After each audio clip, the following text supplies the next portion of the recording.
Hey everybody, I'd like to thank our new sponsor, Doors. Yes, Doors. Hey, if you're buying a new or used home, make sure your home has doors.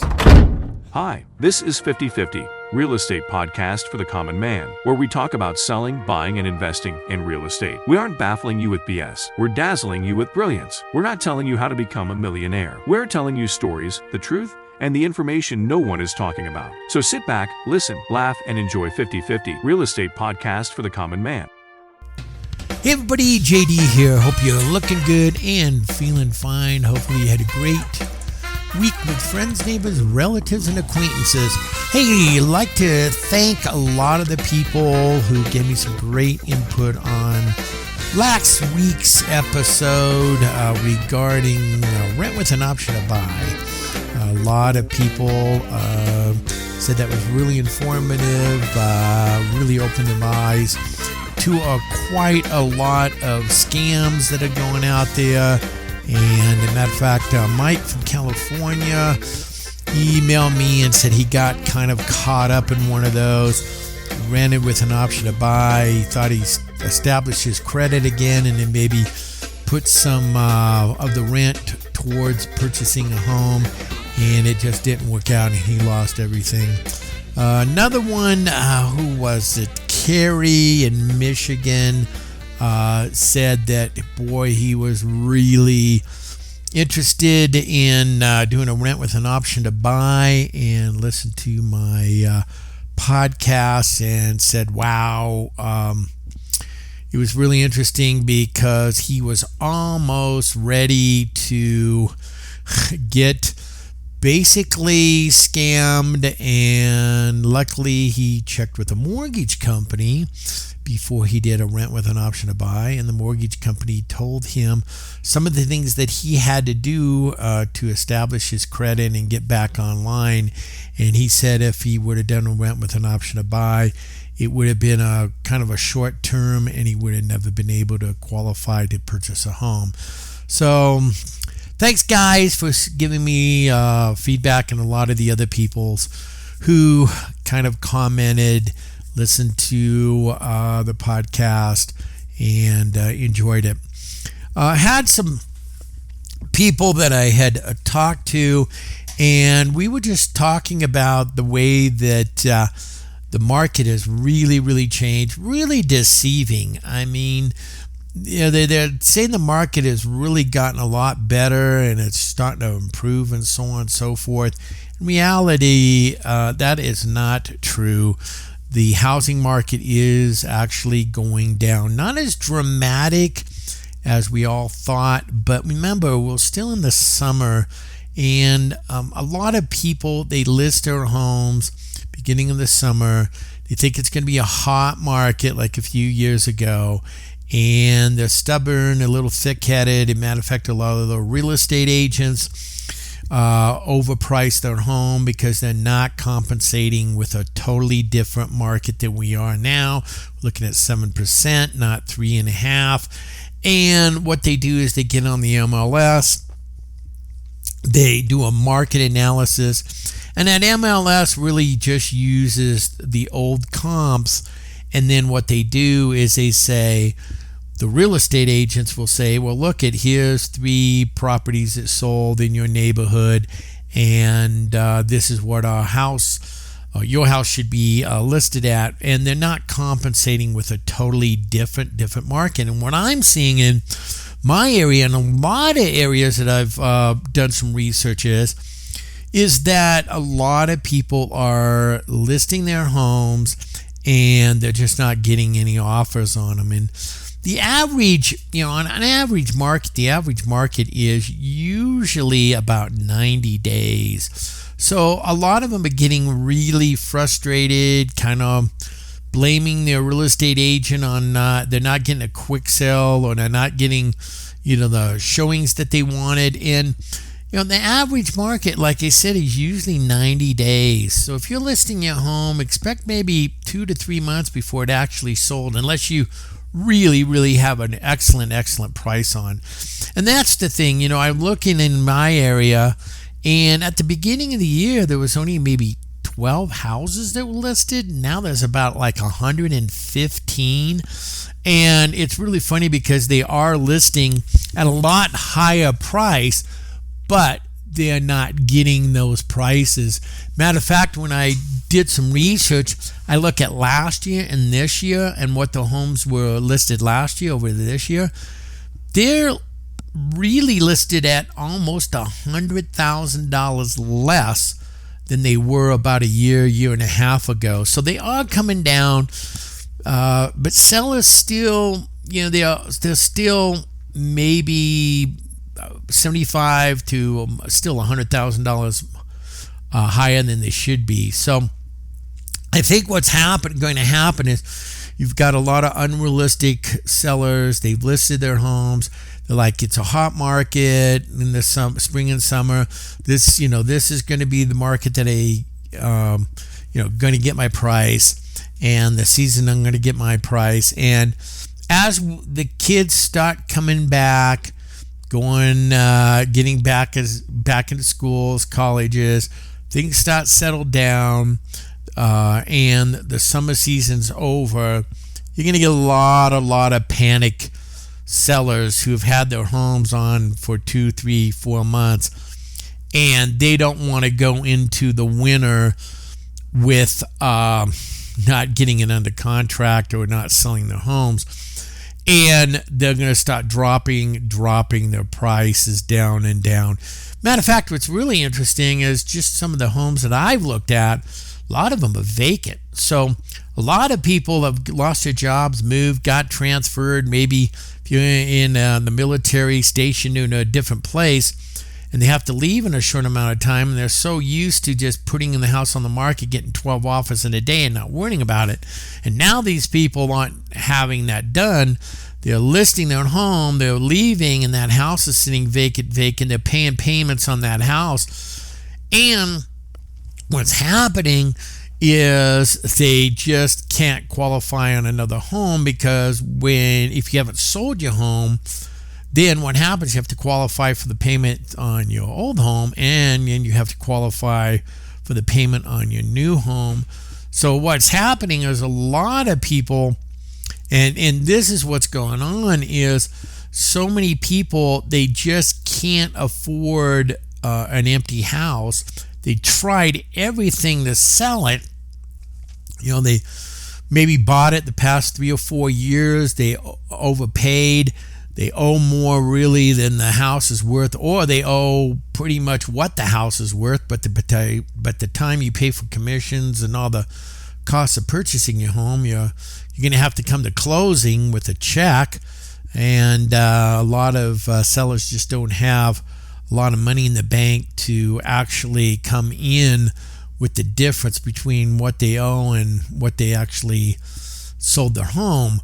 So what they're doing, and it's common, I've seen this in the 2008s, I've seen it in the the 80s, the 90s, and like I said, during the big housing crash of the 2008s and so on. It's called equity skimming. And a lot of people don't know what equity skimming is, so we're gonna call and educate you on what we call equity skimming. So if you really are out there, let's say you own a little apartment, 1 bedroom, and you want to move up to a 2-bedroom.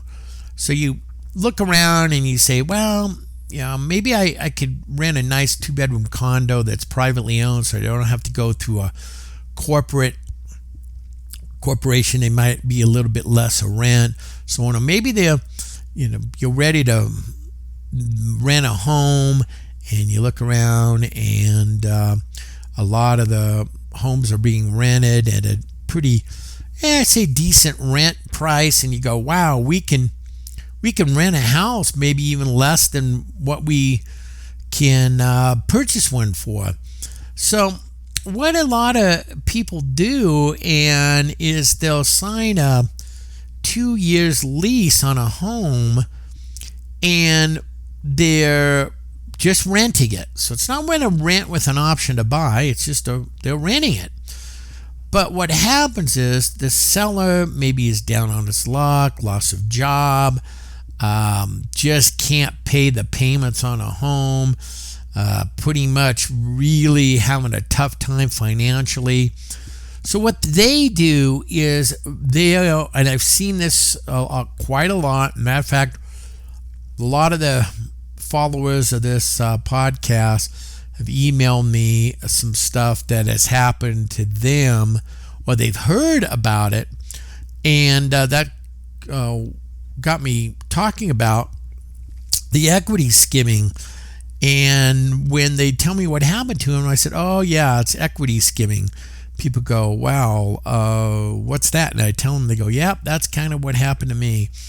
Matter of fact, in the old days, what equity skimming was, and it's kind of gone now, is back maybe 20 years ago, 30 years ago, there was a thing called non-qualifying assumptions.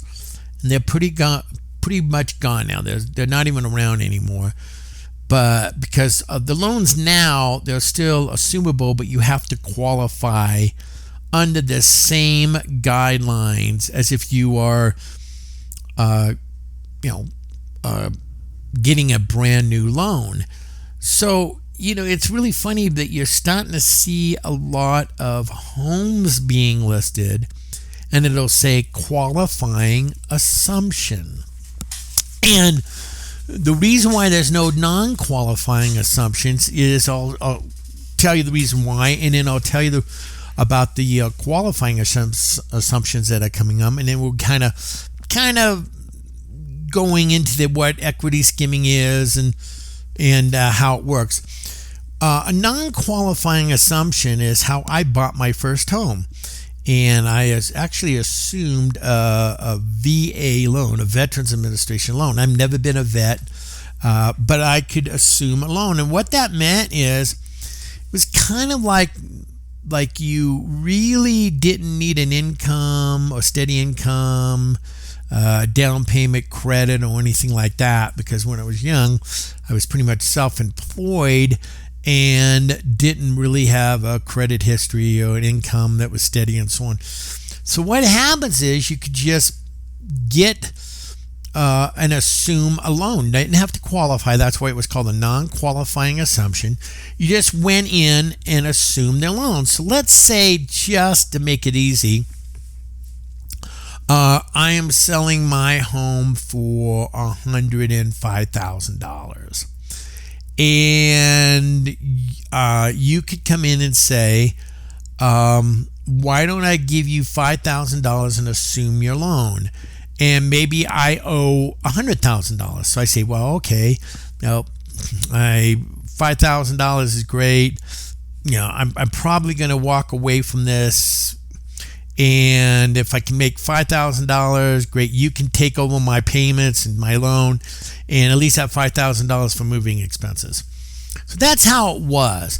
You came in, you paid kind of what the equity of their home was, and you took over their loan. Or what I got into on my first home is I assumed a VA loan, and I didn't have quite a lot of money.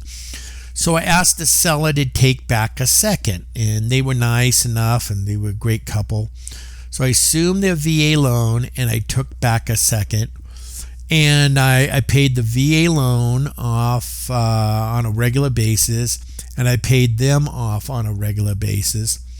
And eventually, when things got better financially, I just refinanced the loan that I owed the seller and the one that I assumed into one loan, and I went with a 30-year fixed rate mortgage, and it was great until I sold the home. But what happened is a lot of people weren't really honest, and what they did is they assumed people's loans non-qualifying, and what they did is they never paid the payment. And the house would go into foreclosure. And what happens is it didn't show up on the person assuming the loan. It ruined the person's credit that the loan was originally established. So let's say, to make it easy, let's say you do a non-qualifying assumption, and I come in and I say, hey, let me just assume your loan. It's a $100,000 loan. I'll come in with $5,000 and I'll just take over your loan. And let's say I go in and I lose my job. Things get really tough and I go, geez, I just can't pay this loan off. So I don't pay the loan off and it goes into foreclosure. What doesn't show up as a foreclosure on me, it shows up as a foreclosure on the person I assumed it because the loan was under their name. So what happened is, and this is why there's no non-qualifying assumptions anymore, is I remember a scummy dirtbag investor back around the 90s who went out when the market was terrible and people were just walking away from their homes and they were just trying to, give me $1,000 for moving expenses and I'll give you the keys. And he assumed 35 non-qualifying assumptions.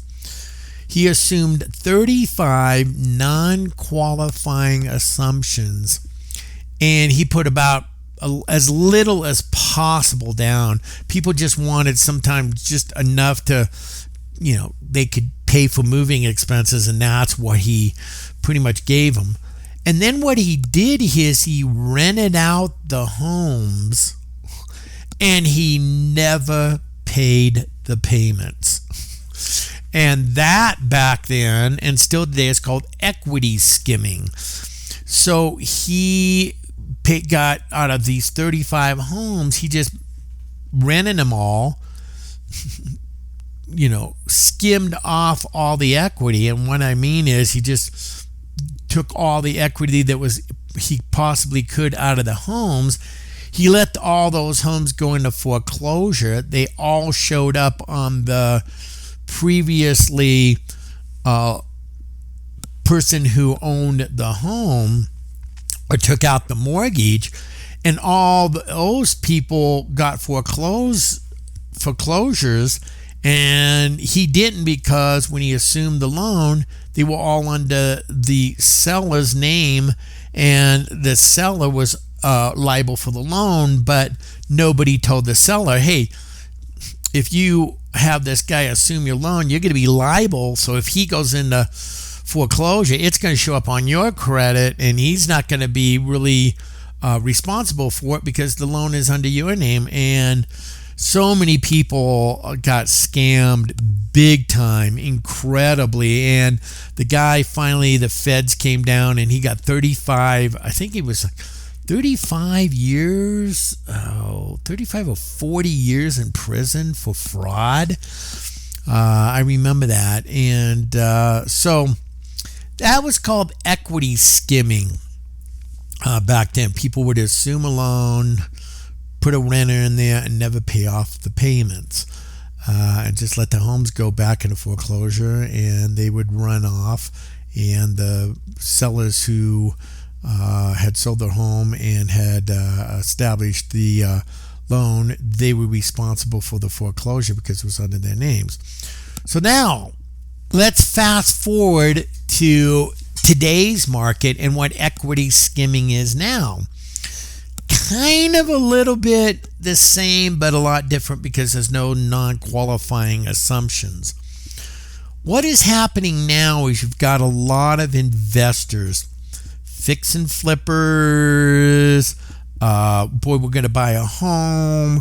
We're going to rent it and then sell it in 2 to 3 years. Or, wow, we bought this home $100,000, $200,000 overpriced. We can't sell it. I lost my job. I can't pay the payments. What are we going to do?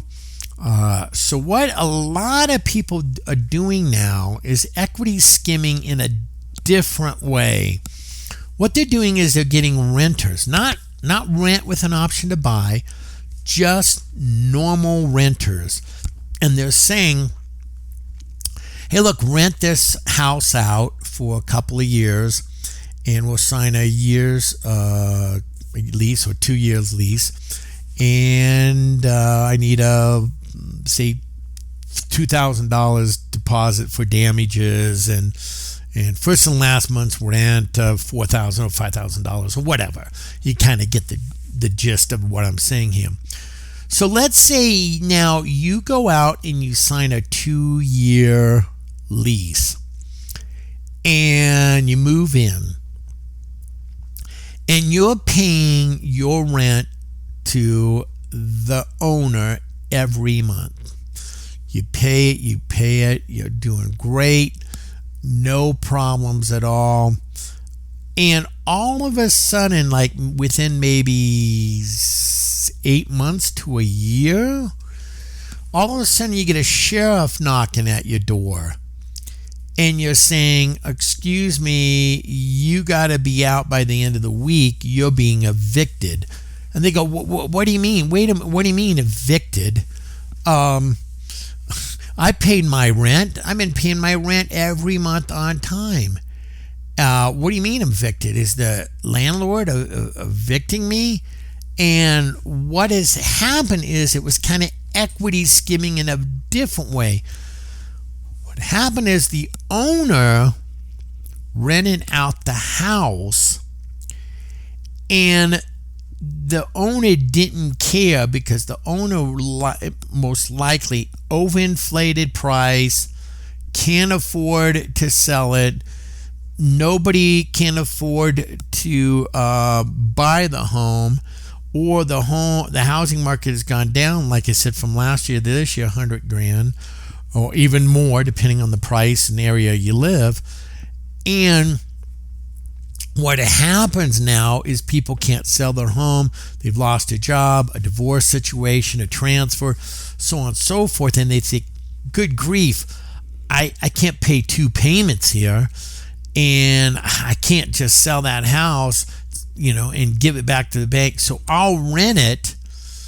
And since I really don't have an income because I'm unemployed and so on, I'll rent that house out. I'll use that money to live on for 6 months, 8 months, and I won't pay the payment. So then all of a sudden the bank keeps and does an election demand notice, a foreclosure notice to the seller. But what happens is the renters don't even know. The renters never get any notices. It's the owner who gets the notices. So the owner, if the owner is letting the house go into foreclosure and is getting $2,000, $2,500 a month in rent, they don't care. They're getting that rent. They're not going to tell the renter, hey, guess what? I'm letting the house go into foreclosure. So what happens is the renters just keep paying the rent. The owners never pay the mortgage company and just skims off. It becomes a cash cow. It becomes an ATM machine. And then what happens is, like I said, eventually the mortgage company forecloses. Sheriffs come in and say, you got to be out within 48, within 24 to 48 hours. And the renters are shocked, and now they're getting thrown out. They don't have any place to rent. They've been renting, and they say, well, we've got a 2-year lease agreement. They say, no, that was with the seller now. The seller doesn't own it. The bank owns it. Your lease is pretty much up. See you later, bye. And the renter's out in the street. So if you're really renting a home, and I don't know, we were discussing this with a lot of my clients and just people who listen to this podcast, and I really appreciate all you guys.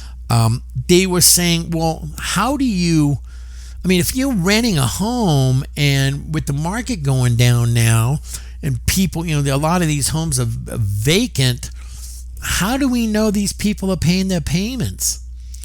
And I always say, well, look at, it kind of goes both ways. When you rent a home, they want to check your credit. They want to know your job. If you have a job, they want to know pretty much how, that you can pay their rent, so on. And I say, well, look, if they're doing that, why can't you ask for a status letter from their mortgage company that says their mortgage is paid on time, they're not behind or anything like that? You're not asking them for any information on their mortgage, like the mortgage, that's private information, like we want your mortgage number and things along like that way. You might want to ask them that. Maybe, hey, just say, I want to see that your mortgage is paid and you're not late on it.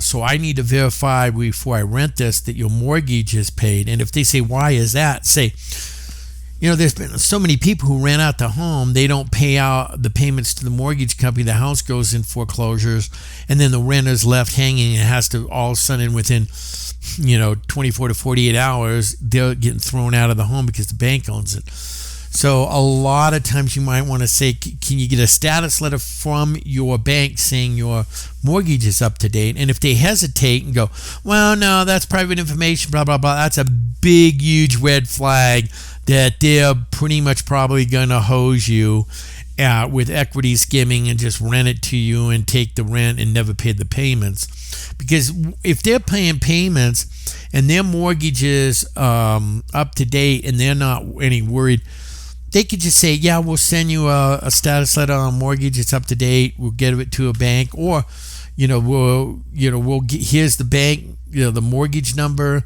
here's the bank we pay. You can call them, ask if the mortgage is up to date, and what do they care? I mean, unless, like I said, they're hiding something. Because if you're not hiding something, all the bank's gonna say is, yeah, everything's up to date, they look great, no problem. And all you have to say is that we're renting the home, we just want to make sure that they're paying their payments before we give them money, and they just keep the money and not pay the payments. People will understand. If they don't, then hey, move on and find a different place to rent. But that's what you're probably going to see a lot coming up in the next year or two. And I'm just starting to see the tip of it right now, because a lot of people got caught up in buying these overinflated homes the past 3 or 4 years. They have these low interest rates. The payments are high because they maxed themselves out to buy a home that's overinflated. They can't sell it. They lost their jobs. They've got transferred, and the house is sitting vacant. They can't sell it. They're paying payments on it. They can't pay payments on their home now and rent something if they're out of town, or buy something if they're out of town. So they need to rent, but the house isn't selling. They can't afford 2 payments. So what they do is, like I said, they just equity skim. They get that money, never pay the payment, and then the house goes into foreclosure and you're left hanging. So like I said, you're going to probably see a lot of that happening. A lot of that will probably happen for, these big investors that are just like, not big corporations, but, the small time investor who thought he'd buy 2 or 3 homes and fix and flip them, or I'll just rent them for a year or two, and then I'll sell them. And then they rented them for a year or two, and now the market's down and they can't sell them for what they paid for, and they can't afford paying all those payments, and they can't get anybody renting because of the fact that rents are going down, and there's a lot more rentals out there that they were, and there's tons and tons of apartments that are being built and no jobs coming into the town. And then you have to ask, well, look at all these apartments being built, and gee, I don't see any, big, huge companies coming in and bringing a lot of people in as employers. And so where are all these people coming in to fill all these apartments. So once these apartments are being done, and they can't rent them, they're going to be lowering down a lot of rents. Rent a year and get 3 months free, or so on and so forth. And then you get that on top of a lot of these Airbnbs that are just going down the tubes now, because a lot of cities are saying if you have an Airbnb, we're not just going to let you slide, because we're charging all these fees and taxes and so on to hotels, and Airbnbs are kind of like a hotel and you getting off scot-free. So now they're going to probably tax a lot of the Airbnbs as if they're hotels, because they're just temporary rentals like a hotel. And that's not month to month. They're like, a couple of days here, a week here. So they're going to start putting a lot of limitations on Airbnb. So then you're going to get these people who are stuck. They're going to stop probably renting them out, or maybe what they're going to do is put them on the market. They won't be able to afford having them vacant for 3 or 4 or 5 months. And then they're going to stop renting them out in equity skim, because they're going to be pretty much behind in their payments, or they're going to be upside down in the homes. And you're going to see a lot of that happening. So, folks, like I said, if you are planning to rent, make sure that the landlord is paying their payments if it's a private single-family home or a condo. If you are thinking about purchasing a home, like I said, that's great. I wouldn't buy a home right now because the market is really, really slowing down unless you get an incredible deal. And like I said, it just gives you something to talk about. Educate your friends, neighbors, relatives, and acquaintances about what we talk about, equity skimming, and how that whole thing works, and how you could really be taken advantage of from a lot of people who just want money from you and they're just going to let the house go. So, folks, thank you very much. Really super appreciate it. All the people who listen to this podcast, Real Estate for the Common Man, really love you guys. I just try to be a little different here. A lot of times I know it's been quite a while before I do another podcast, but I just don't want to say the same thing over and over 3 times a week. Well, the real estate market's going down. Well, the real estate market's going up. Well, the real estate market's going down today. Well, the real estate market's going up. There's going to be tons of foreclosures and so on. It gets really, really old. So I try to keep it fresh, something new. When I feel passionate about a subject, I really try to educate you guys. So thank you very much. Really appreciate your time. Have a great week, and I'll see you next time. Take care of yourself, and bye for now.